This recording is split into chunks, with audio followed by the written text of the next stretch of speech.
ರವಿ, ಅಲ್ಲ, ಇವಳು ಆಶಾ ಅಲ್ಲ. ಇಂದಿನಿಂದ ಮಮತಾಮಯಿ ನನ್ನ ಅತ್ತಿಗೆ. ಅತ್ತಿಗೆ ಹೌದು ರವಿ. ಆ ವಿಧಿ ತಂದ ವಿಪತ್ತುಗಳಿಗಾಗಿ ನಾನು ನಿನಗೆ ಅತ್ತಿಗೆಯಾಗಿ ಬಂದದ್ದೇನೋ ನಿಜ. ಹಾಗೆ ಮಾಡಿ ಅತ್ತಿಗೆ. ವಿಧಿತದ ಸಂಕಲ್ಪಕ್ಕೆ ಸುರಿದ ತಪ್ಪು ಅತ್ತಿಗೆ, ತಪ್ಪು. ರವಿ, ಮಾತಿಗೂ ನನ್ನನ್ನು ಅತ್ತಿಗೆ ಅಂತ ಹೇಳಿ ನನ್ನ ಮನಸ್ಸನ್ನು ಚುಚ್ಚಬೇಡಿ.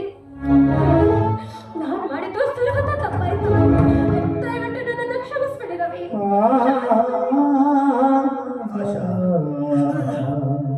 ಅತ್ತಿಗೆ, ಇಂಥ ಮಾತೇ ಮಾಡ್ತಾ ಇದ್ದೀರ ಅತ್ತಿಗೆ? ಅಂದಿನ ಆರುವೆ ಮಡಿದು ಹೋಗಿ ಇಂದು ನಿಮ್ಮ ಮಮತೆಯ ಮಡಿಲ ಮಗುವಾಗಿ ಬಂದಿದ್ದಾರೆ ಅಂತ ಭಾವಿಸಿಕೊಂಡು ಅಂತಃಕರಣದಿಂದ ಆಶೀರ್ವಾದ ಮಾಡಿ ಈ ರವಿಯ ಮುಂಬಾಳು ಹೊಂಬಾಳಾಗಲಿ ಅಂತ.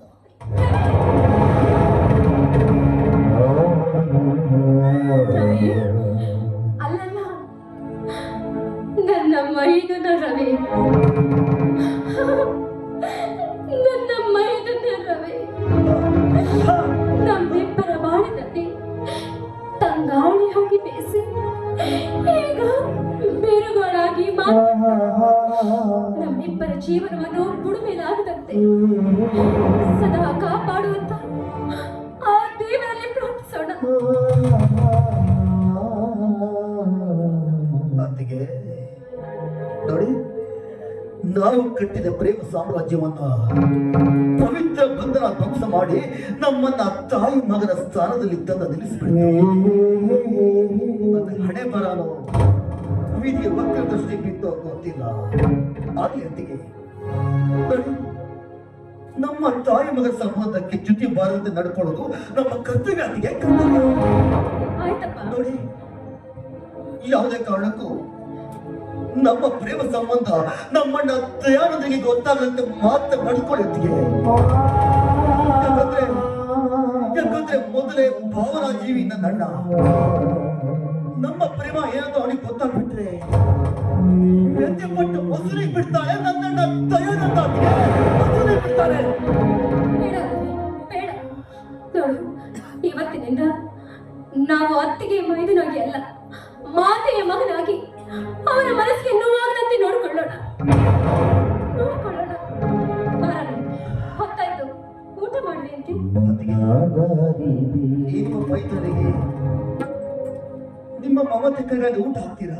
ಯಾಕಂದ್ರೆ ಕಳೆದ 3-4 ದಿವಸಗಳಿಂದ ಸರಿಯಾಗಿ ಊಟ ಕೂಡ ಮಾಡಿಲ್ಲ. ಏನಾದ್ರೂ ಅಡಿಗೆ ಇದೆಯಾ?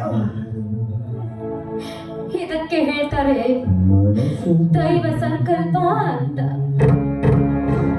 ಯಾರ ಹಣೆಯಲ್ಲಿ ಯಾರಿಗೆ ಅಂತ ಬರ್ದಿರ್ತಾರೋ ಅವರು ಅವರಿಗೋಸ್ಕರ ಕಾಯ್ಬೇಕೇ ಹೊರತು ಮಧ್ಯದಲ್ಲಿ ಪ್ರೀತಿ ಪ್ರೇಮ ಅಂತ ಹೋದ್ರೆ ನನಗಾದ ಸ್ಥಿತಿನೇ ಆಗೋದು. ಮೊನ್ನೆವರೆಗೂ ಪ್ರೇಮಿಯಾಗಿದ್ದವನು ಇವತ್ತು ನನ್ನ ಪಾಲಿನ ಮಗ. ಮೆಚ್ಚಬೇಕು, ಆ ಭಗವಂತನ ನಿಯಮವನ್ನು ಮೆಚ್ಚಬೇಕು. ರವಿ, ನೀನ್ ಕೂತಿರು, ನಿಮಗೋಸ್ಕರ ಊಟ ತರ್ತೀನಿ.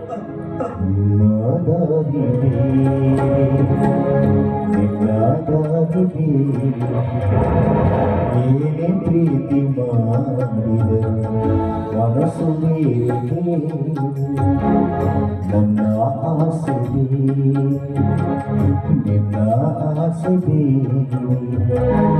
ಏನೇ ಪ್ರೀತಿ ಮಾಡಿದ ಮನಸ್ಸು